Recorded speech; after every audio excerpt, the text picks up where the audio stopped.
This is a podcast about our lived experience, which unfortunately includes infant death and subsequent mental health struggles. Please take good care of yourself and only listen if this content feels safe for you right now. We'll still be here when you're ready.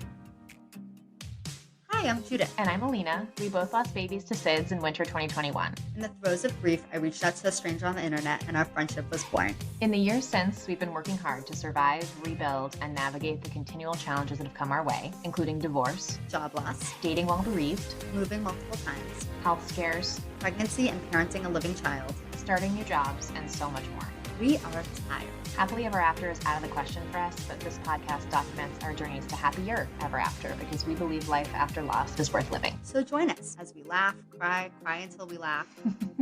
Welcome to As Long as I'm Living podcast. We're so glad you're here. Hi. Oh, hi. Hold on, I need to find you. Oh, there you are. It's good to see you. It's good to see you too. I love those overalls. That's I love them too. Outfit. It's been a long time since I've seen your face. Well, not really, but I feel like it's been a long time because you've been in such a hard, difficult spot. I know. I took a shower for the first time in a couple of days. I did not wash my hair. My hair has looked better. But I did take a shower, which felt so good, and I put on some clean PJs. It's been a doozy of a week. Tell me about Quinn's death anniversary yesterday. Well, honestly, I couldn't even tell you. I don't even remember. It was bad. Okay. It was bad. I feel like I did a lot of grieving leading up to it. I did not do any active grieving. That's not true. Not any active grieving. I actually had a really special moment. A friend of mine who met Quinn a couple days before he died, she sent me a picture of him that she had taken that day that I had never seen. So that was really a gift on that day. That was really special. I think that's the only time I cried yesterday. It was a good cry. And honestly, other than that, I don't have any salient memories of the day. I don't remember anything. I got out of bed at 12:30 or 1. I went to bed at 7:30. Like, I really didn't do that many hours conscious. And the hours I was conscious, I was not super with it. But a lot of people checked in. People on Instagram were lighting candles. That was cute. I mean, sweet. And it is what it is. He's been gone 3 years. It fucking sucks. It feels like yesterday, and it feels like a lifetime ago. And, I realized, Judith, that they've been gone about 10 times longer than they were ever alive, Aiden and Quinn. Aiden has been gone 10 times as long. Quinn has almost been gone 10 times as long. But to me, it feels like 50 billion times as long. Oh, I know. But I remember thinking, I remember counting down the days to when Quinn was going to have been gone longer than he was alive. And that feels like yesterday. Yeah.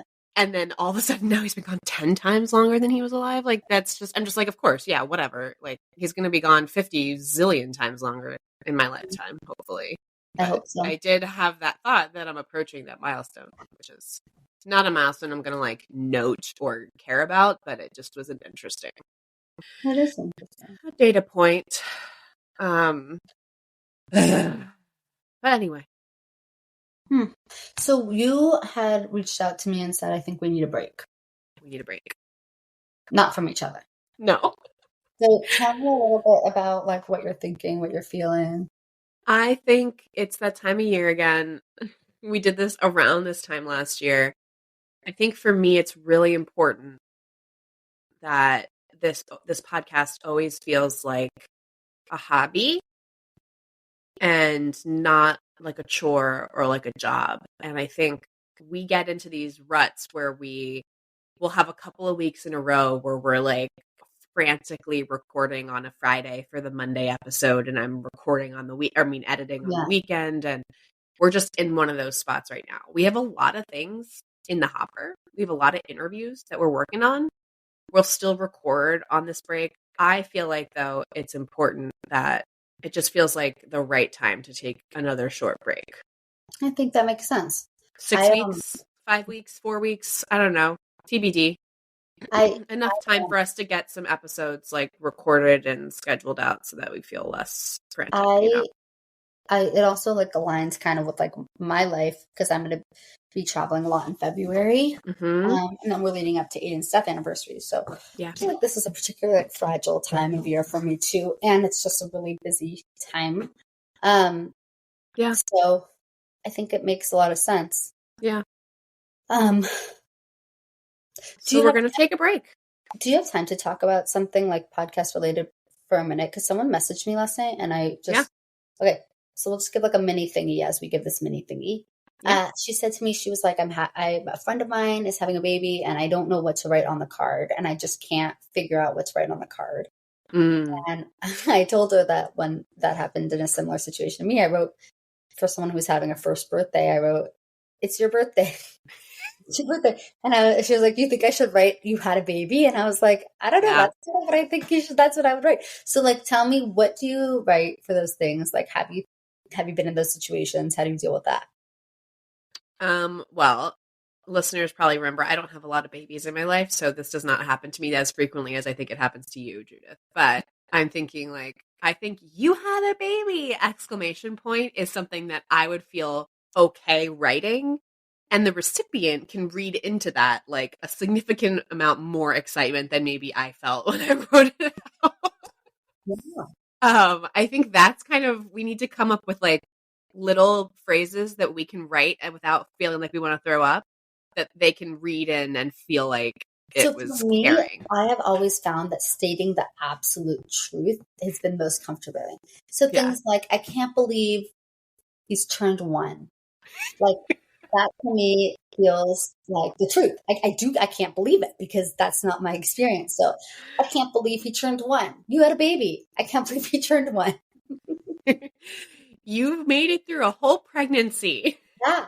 I feel like that is my trick. Just call out like what the absolute truth is. You're a mother. I mean, You're a mother. You're a mother. You're a mother. Wow. I love you. Mother. Or you're a loving mother. You're such a loving mother. Like, if the person is a loving mother, like, that's the truth. Yeah. I think or even something like, your baby is lucky to have you as a mom. Yeah. And kind of disregard the fact that she's lucky to have the baby as her living baby. But maybe your baby's lucky to have you as a mom. Things that I steer away from are, I'm so excited for you. I'm so happy for you. I was so excited to hear the news. Yeah, that is harder for me to say. Doesn't ring true. I also really struggle the concept of when people are pregnant, there's so much assumption that the baby will arrive and live. Yeah. That so many of the cards are so irritating. Yeah. It's like, can't wait to watch your baby grow. I hope, you know. 100%. So I would never say that. I would say, you're pregnant. You're growing a human. You're growing for a human. You're going to be a wonderful mother.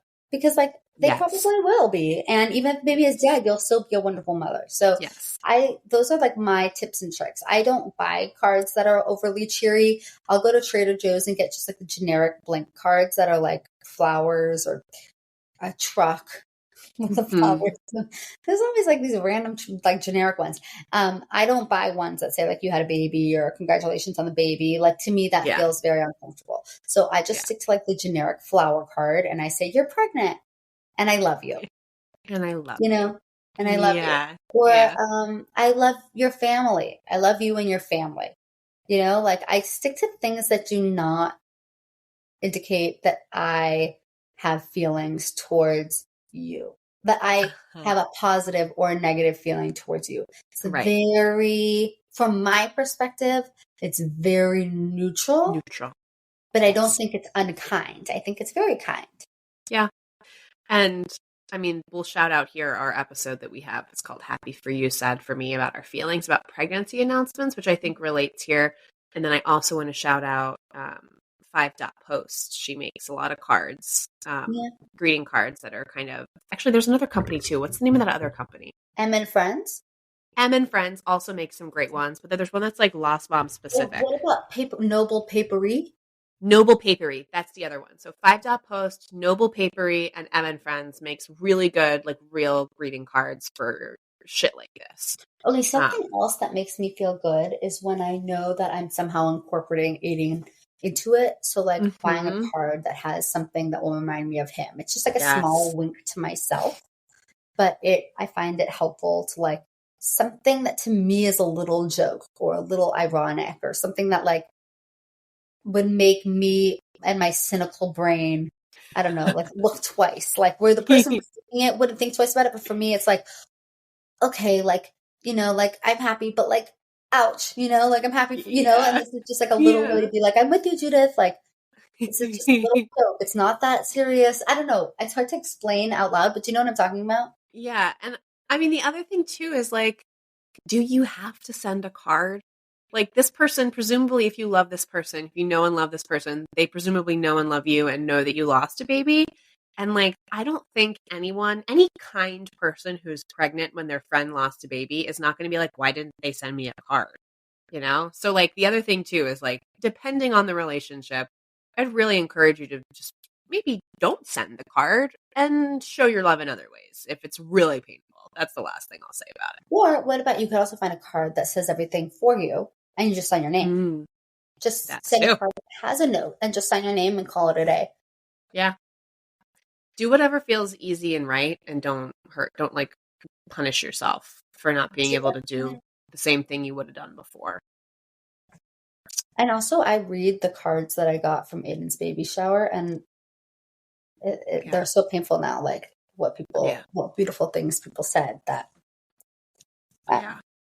were so well intentioned that I feel like if I looked at a card after loss and it said something like, you're pregnant and you're going to be a wonderful mom, I feel like that would be good to read for me, no matter what happens, whatever the outcome is. Right. Okay, well, team, we will see you. We're going to do it. And bear with us, and we'll see you on the other side. To all of our wonderful new friends, we want to hear from you. Email us at aslongasimlivingpodcast@gmail.com and follow us on Instagram at aslongasimlivingpodcast. We'll get back to you as soon as our grieving brains allow. Yay!